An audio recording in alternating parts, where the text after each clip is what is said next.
I'm often asked the question whether copyright infringement and plagiarism are the same thing. And the short answer to that is yes and no. And here's why. Infringement is a legal issue. Whether or not copyright infringement exists is a question for the law. It doesn't have to be applied by lawyers. Non-lawyers can apply it too, but it's a question of law. Plagiarism is something a little bit different. Even though it looks a lot alike, it's a different question. And there it's really an ethical question. Okay? Let me give you an example. A use of somebody else's work may not be I just cut and paste a paragraph out of your work into mine. It may not be copyright infringement, either because you gave me permission, or perhaps it's a limited enough use that the defense of fair use would apply.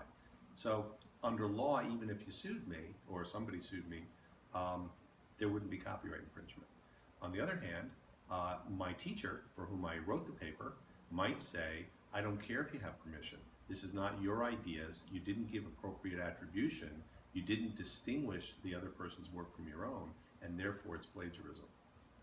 Traditionally, people always thought, well, if it's plagiarism, it must be copyright infringement. If it's copyright infringement, it must be plagiarism.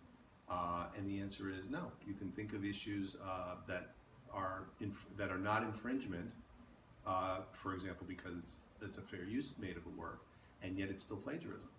On the flip side, something that may be a copyright infringement may not be plagiarism, because you've given attribution, which is a classic way of getting out of an accusation of plagiarism.